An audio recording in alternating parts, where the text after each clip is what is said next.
Good morning all, I am Janisha working as an assistant professor, Department of Science and Humanities, Nehru Institute of Engineering and Technology. So in this video we are going to discuss about the pH metry, that is the determination of strength of HCl by NaOH. Right? So pH meter is the degree of acidity and alkalinity which is expressed in terms of negative logarithm of H plus ions. So in this we are going to find out the H plus ions present in the water sample. So normally pH meter, the applications of pH meter is using pH meter, it is used to determine the soil quality. So we can determine the soil quality using pH meter, and also this pH meter is used in many agricultural sectors where the soil can be determined whether it is acidic or which is alkaline soil. And also it can be used for water quality parameters. So pH plays a very important role in water quality parameters.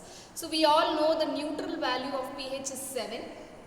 When it goes above 7 it is acidic, when it goes below 7 it is basic.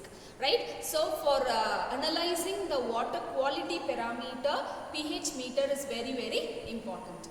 And next thing is pH is also very important in clinical laboratories. So in for blood test or for any type of test measures, they are using pH meter.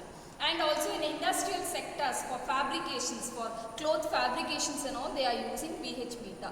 The water, it should be free from all types of ions present in the water. Then only it can be used for fabrication industries. So likewise pH meter plays a very important role in all type of engineering sectors. So in this experiment we are going to see a very simple experiment using acid and base. We are going to find out the H plus ions present in the solution. So for that we have taken HCl along with sodium hydroxide. So sodium hydroxide is going to be as a burette solution and HCl is going to be as a pipette solution.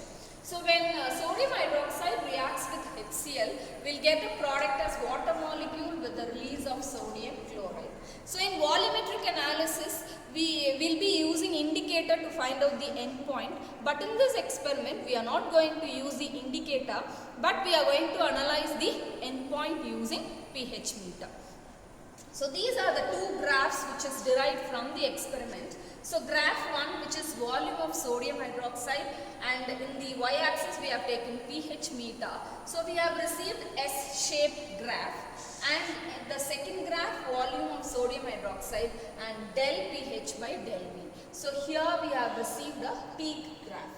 Right? So using these experiment, we are going to find out how we are getting this S-shaped graph and how we are getting this peak graph and how we are going to calculate the end point. Okay? So let's move towards the experiment.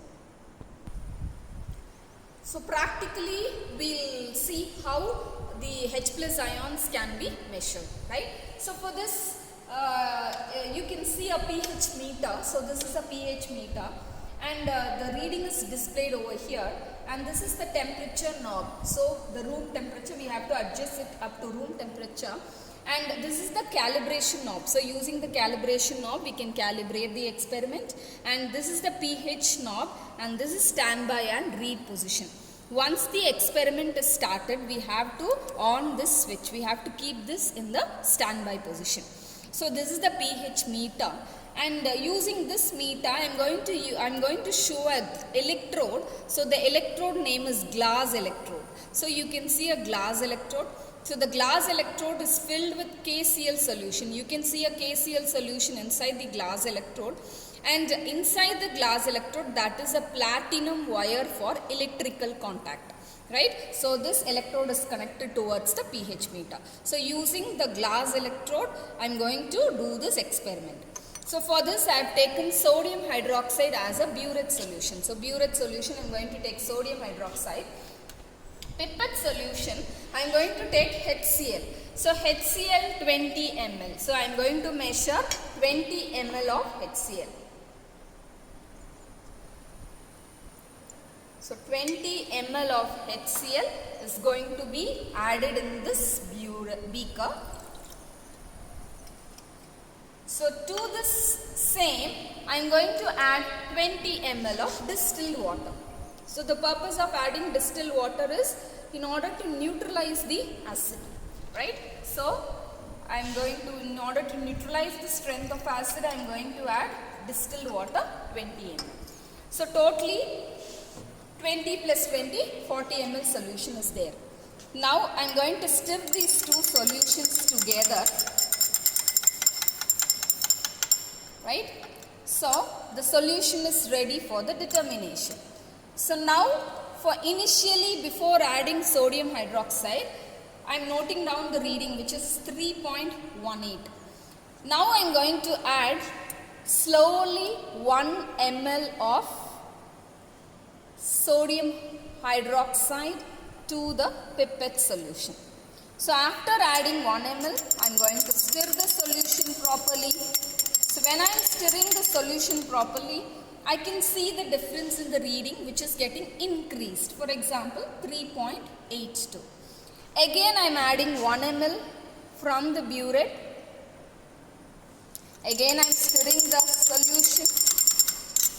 So see, you can see 3.86. So likewise the reading is getting gradually increasing. So the main reason for the increase in reading is, in the beaker we have taken HCl. So H plus is the fast moving ions. So in the burette we have taken NaOH. So NaOH, Na plus is the slow moving ions.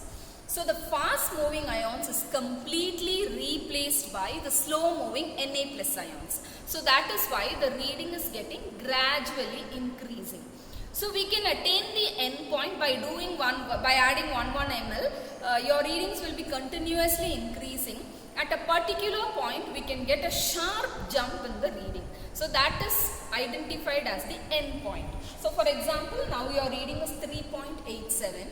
So by little adding 1 ml at a particular point, so this reading will be increased to 10 ml or it will increase to 12 ml. So from that we can find out that the attainment of endpoint. So let me show with a short and fast calculation. So now I am adding continuously. So for about 15 ml I have added. So you have, when it is being done in the laboratory, we have to add one by one. So when it is done in the, now I am showing the demo. So let's see what is happening.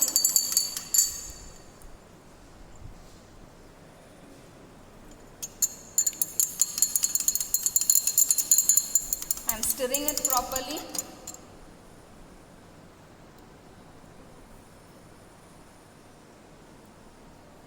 I have added continuously 10 ml. So 10 ml, after that I am stirring it. So you can see the difference in the reading, which is 11.17. So in the previously we have got 3.87 and here we have attained the end point, which is 11.16. So totally we have a large jump in the reading. So why this end point takes place? So all the H plus ions are completely neutralized by NaOH. That indicates the end point. So by this we can, after doing the calculation, we can find out the H plus ions present in the solution. So now we will move towards the calculation part.